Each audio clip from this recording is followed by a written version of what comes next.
우리가 지난주에 예수님께서 바다 위로 건너오셨던 것을 살펴봤습니다.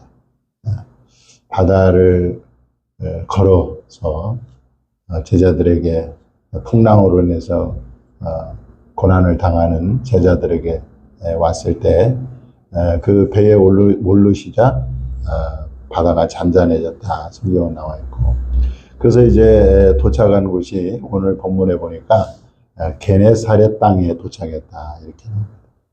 게네사렛 땅에 도착을 했는데 거기서 이제 배를 육지에 대고 배에서 내리는데 거기 보니까 사람들이 곧 예수신 줄을 알고 그랬어요.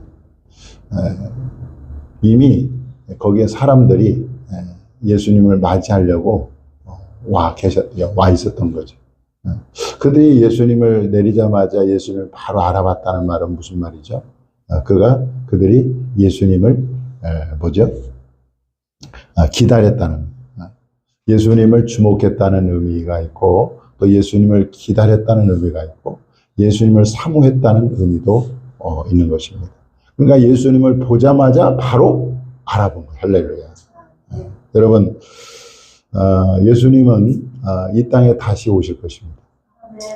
누가 뭐래도 예수님은 재림을 막을 사람이 없어요. 그러니까 우리는 지금 마지막 때를 살아가는 성도들입니다. 예수님이 다시 오실 예수님을 기다리며 사는 성도들인데, 그렇다면 누가 그 다시 오실 예수님을 단번에 알아볼 수 있을까라고 생각할 때, 여러분, 다시 오실 그 예수님을 사모하는 사람, 또 그 다시 오실 예수님에게 주목하고 집중하는 사람이 예수님이 다시 오실 때 단번에 알아보게 되리라고 저는 확실히 믿습니다. 그리고 그렇게 주님을 사모하고 주님께 집중하고 주님을 기다리는 그 성도에게 예수님께서 자신을 드러내 주실 것이고 나타내 주실 것이라는 겁니다. 히브리서 9장 28절 한번 읽어보겠습니다. 시작. 이와 같이 그리스도도 많은 사람의 죄를 담당하시려고 단번에 들이신 바 되셨고, 구원에 이르게 하기 위하여 죄와 상관없이 자기를 바라는 자들에게 두 번째 나타나시리라. 아멘. 여기 보니까 자기를 바라는 자들에게, 자기를 사모하는 자들에게, 자기에게 기다리는 자들에게 두 번째 나타나시리라 말씀하고 있습니다. 따라서 저와 여러분은 정말 이 마지막 때를 사는 우리 성도들, 말세의 성도들인데, 정말 예수님께 정말 집중하고 또 예수님을 사모하고 예수님을 기다려서 주님께서 다시 오실 때 정말 주님을 바로 알아보는 그런 은혜가 있기를 바랍니다. 여러분, 오늘 이제 또 본문을 보면 예수님이 그 다니신 동선이 나옵니다. 동선. 55절에 보면 그 온 지방으로 달려 돌아다니며 그랬죠.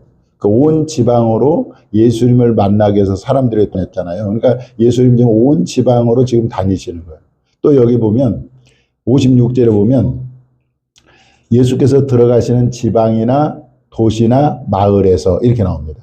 그러니까 예수님은 지방에도 가시고, 그리고 도시에도 가시고, 그리고 마을에도 가셨어요. 이걸 보면 그 예수님의 그 열심을 발견할 수가 있습니다. 복음에 대한 열심, 그리고 잃어버린 영혼 구원에 대한 열심, 또 하나님 나라를 전파하고자 하는 그 열심, 그 열심이 예수님으로 하여금 도시도 가게 하시고 또 마을에도 가고 지방에도 가게 하셨다는 것입니다. 여러분, 정말 예수님을 만나고 하나님을 경험하잖아요. 그러면 열심을 낼 수밖에 없습니다. 천국과 지옥을 확실히 아는 사람은요, 정말 예배에 열심을 낼 수밖에 없고, 전도에 열심을 낼 수밖에 없고, 기도에 열심을 낼 수밖에 없어요. 예수님은요, 하늘에서 오신 분 아니겠습니까? 하나님의 독생자이시고 하나님의 아들이신데, 그 하나님을 알고, 그리고 천국과 지옥이 있는 것을 알고 이 땅에 오신 거 아니겠습니까? 그러니까 예수님은 한 사람이라도 구원하시기 위해서 도시든 농촌이든 지방이든 부지런히 다니셔서 영혼 구원하고 하나님 나라의 말씀을 전파했다는 거예요. 그래서 여러분, 우리도 이렇게 복음에 대한 열심이 있어야 되고, 또 잃어버린 영혼들에 대한 그러한 열심이 있어야 되고, 또 하나님 나라 전파를 위한 열심이 저와 여러분에게 있어야 될 줄 믿습니다. 자, 또 여기서 우리가 또 발견하는 게 있습니다. 자, 예수님이 복음에 대한 열심, 잃어버린 영혼들에 대한 영혼 구원을 위한 열심, 또 하나님 나라를 확장하게 대한 열심이 있다면, 또 여기 본문에 보면 예수님을 만나기 위한 사람들의 열심을 발견할 수가 있어요. 이 사람들은요, 예수님을 만나기 위해서 온 지방으로 달려 돌아다녔다고 그랬어요. 그리고 예수님이 어디 지방에 있다, 어디 도시에 있다, 어디 마을에 있다 그러면 거기까지 막 쫓아가는, 이 주님을 만나고자 하는 열심이 그들에게 있었다는 것입니다. 우리 한국교회 성도들도 70년, 80년대만 해도 예수님의 열심이 대단했습니다. 그래서 어느 곳에 이제 부흥회가 열렸다. 그러면 막 거기가 지방이든 도시든 마을이든 막 쫓아가서 부흥회 참석해서 은혜 받기도 하고, 그죠? 그 대표적인 사례가 74년도 빌리그레암 전도 집회가 여의도 광장에서 열렸습니다. 그때 여러분 전국에서 사람들이 모였는데 몇 명이 모였냐? 100만 명 이상입니다. 100만 명. 그 여의도 광장에 꽉 찼습니다. 그렇게 해서 은혜를 사모하고 또 주님을 갈망하고, 그리고 또 여의도 바닥에서 나라와 민족에서 기도하고, 그것이 여러분 오늘날 대한민국을 만들었고 오늘날 교회를 만든 줄 믿으시기 바랍니다. 그래서 주님을 만나고자 하는 그 열심, 오늘 본문에 나오는 사람들이 그걸 보여주잖아요.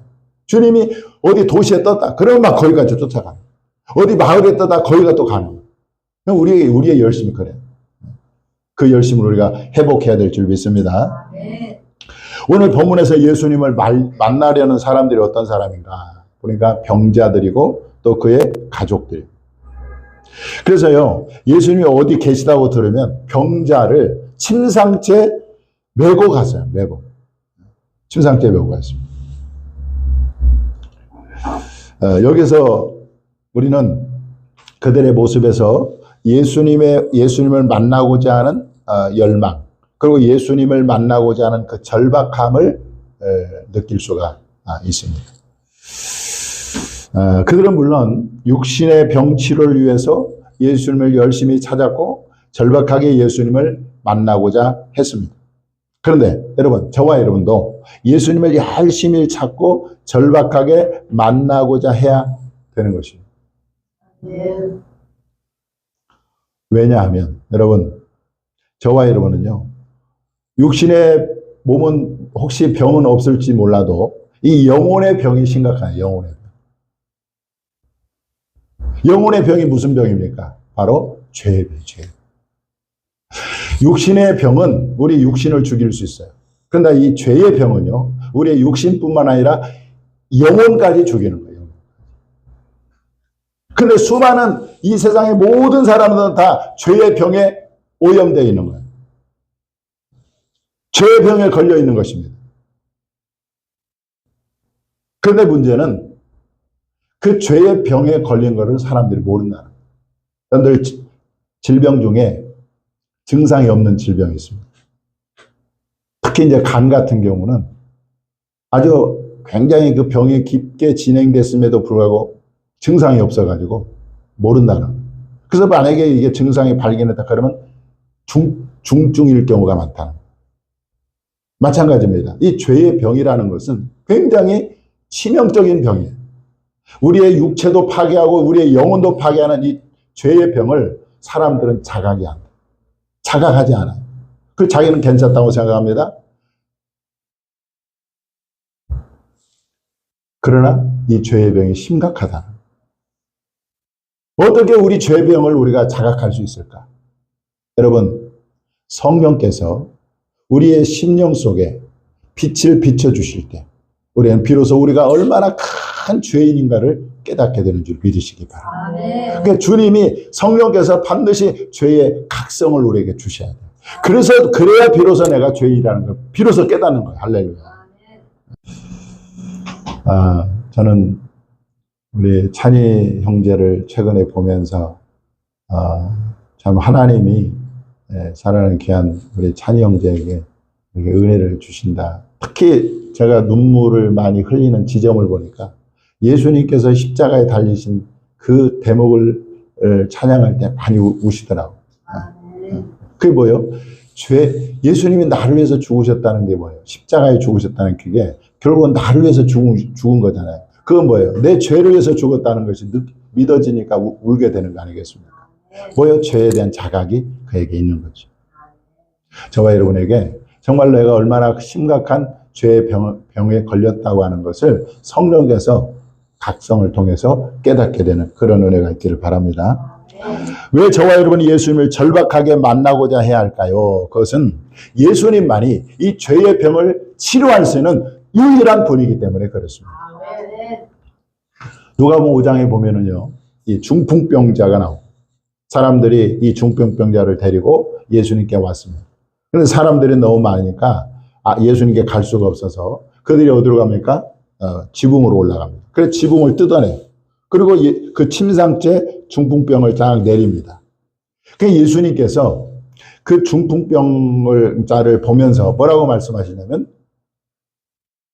이 사람아 내 죄사함을 받았느니라. 그렇게 먼저 죄사함을 선포합니다. 그 중풍병을 고치기 위해서 예수님께 왔는데 예수님은 병을 먼저 고쳐주시지 않고 뭘 먼저 고쳐주세요? 치명적인 죄의 병, 이 죄사함을 먼저 선포하는 거예요.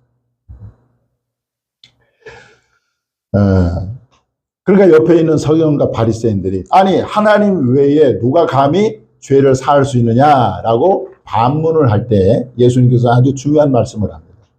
인자가 땅에서 죄를 사하는 권세가 있는 줄을 너희로 알게 하리라. 그렇습니다. 예수님만이 우리의 죄의 병을 고칠 수 있는 유일한 분이라는 것을 여러분들 믿으시기 바랍니다. 예수님만이 우리의 죄 사함을 주실 수 있는 유일한 분이다. 자, 요한일서 1장 7절에 보면 이런 말씀이 있습니다. 한번 읽어보겠습니다. 시작. 그가 빛 가운데 계신 것 같이 우리도 빛 가운데서 행하면 우리가 서로 사귐이 있고 그 아들 예수의 피가 우리를 모든 죄에서 깨끗하게 하실 것이요. 그 아들 예수의 피가 우리를 모든 죄에서 깨끗하게 하실 것이요. 그렇게 말씀하고 있습니다. 그래서 여러분, 저와 여러분이 이 죄의 병을 치료하려면, 이 죄사함을 받으려면 예수님을 만나야 된다는, 예수님을 찾아야 된다는. 우리가 예수님을 만나서 죄사함을 받아야 여러분 우리가 멸망당하지 않고 그리고 하나님 나라에 들어갈 수가 있어요. 하나님 나라는 결코 죄인은 들어갈 수가 없어요. 이 땅에서 예수님을 만나서 죄사함을 받은 사람만이, 거룩하게 된 사람만이 그 하나님 나라에 들어가게 될 줄 믿으시기 바랍니다. 자, 그러면 우리가 예수님을 만나야 되는데 예수님을 어디에서 여러분 만날 수 있을까? 오늘 본문에 나오는 사람들은 병자를 어디에 두었는가 봤더니 56절에 보면 어디에 두었다고 나와요? 병자를 어디에 두었어요? 시장에 두었다. 시장. 왜 그들은 이 병자를 시장에 두었을까? 여기 보면 도시나 마을이나 지방이나 병자를 시장에 두었다 그래요. 시장. 그런데 시장이 도대체 뭔가? 이 시장은 오늘날 말하는 시장을 말하는 게 아니고 이 헬라말로 아고라라고 합니다. 아고라. 여러분들 다음에서 아고라라는 게 있잖아요. 아고라라는 게 있잖아요. 그 무슨 광장 이런데 이 아고라라는 말은 그 오늘날 시장과는 좀 개념이 달라요. 거기는 그 마을 법정에 서기도 하고 그래서 거기서 재판을 하면 시장에서 재판도 하고 그리고 공공기관이 그 시장에 다 몰려 있습니다. 물론 이제 상거래도 거기도 하지만 주로 이제 사람들이 거기서 모여서 교제도 나누는 그런 곳이 바로 시장이에요. 그러니까 거기에 사람들이 많이 모이겠죠. 그러다 보니까 예수님이 주로 도시를 가든 지방을 가든 마을을 가든 시장에 사람들이 많이 모이는 시장에서 복음을 전했다는 것을 우리가 알 수가 있어요. 그러니까 그 시장에 가면 예수님을 만날 수 있다는 걸 알고 이 병자 가족들이 병자를 시장에 두었던 것입니다. 그렇다면 오늘날 주님이 계시는 이 시장은 도대체 어디일까? 예수님을 만나야 되는데, 그래서 예수님을 만나서 우리의 죄병을 고치고 죄사함을 받아야 되는데, 예수님이 오늘날 가시는 시장은 다름이 아니라 교회는 교회. 자, 마태복음 18장 20절 한번 보겠습니다. 시작. 두세 사람이 내 이름으로 모인 곳에는 나도 그들 중에 있느니라. 아멘. 여러분, 우리가 주의 이름으로 이렇게 모였잖아요. 우리가 왜 모였어요? 개모임 하러 모인 거 아니잖아요. 친목 모임 하기 위해서 모인 거 아니잖아요. 무슨 동아리 모임이 아니잖아요. 이곳은 지금 주의 이름으로 모였지 않습니까? 예수의 이름으로 모인 이곳에 예수님이 함께 계신다는 할렐루야. 그러니까 우리는 이 예배 공동체와 교회 공동체와 예배 공동체를 통해서 누구를 만납니까? 예수님을 만날 수가 있어요.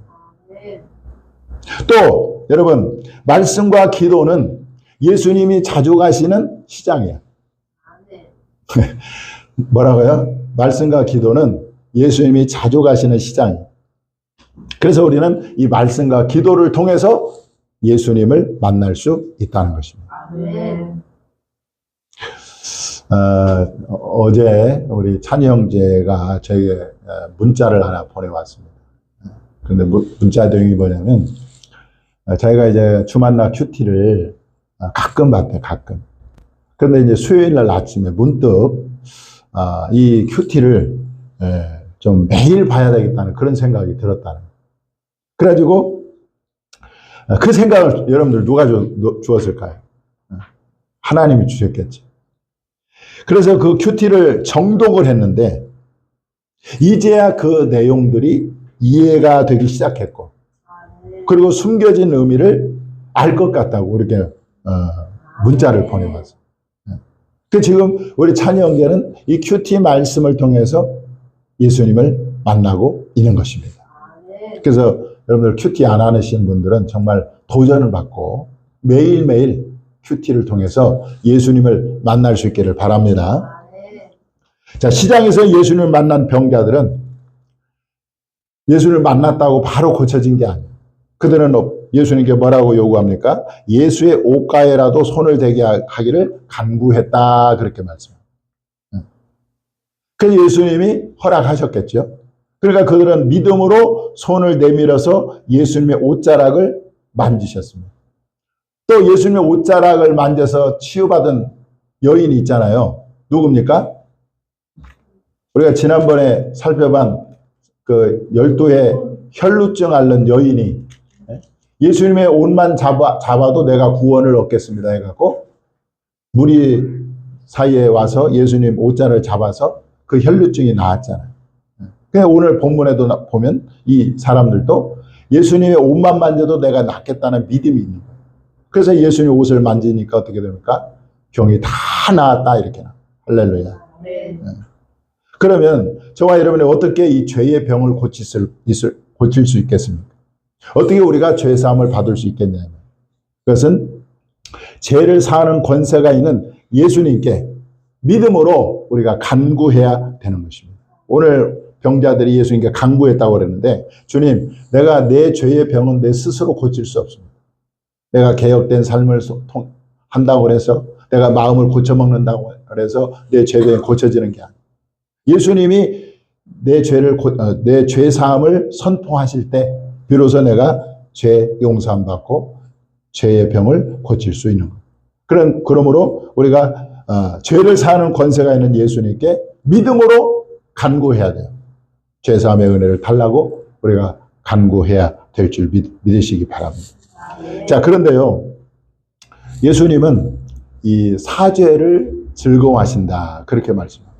자, 시편 86편 5절에 보겠습니다. 자, 한번 읽어보겠습니다. 시작. 주는 선하사 사죄하기를 즐거워하시며 주께 부르짖는 자에게 인자하심이 후하심입니다. 아멘. 네. 주는 선하사 사죄하기를 즐거워하신다. 그러니까 죄의 병을 고치기 위해서 예수님께 간구하는 모든 사람들은 예수님께서 사죄의 은총을 허락해 주실 줄 믿으시기 바랍니다. 아멘.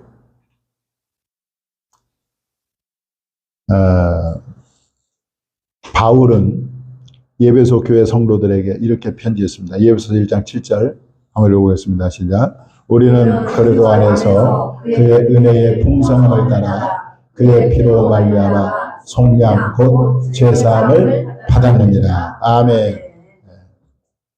그러니까 여러분 이 고백이 저와 여러분의 고백이 돼요. 아, 나는 죄사함을 받았어. 이거를 아는 겁니다. 예수님으로부터 죄사함을 받았다는 것을 아는 거예요. 그래서 이렇게 고백할 수가 있는 것입니다.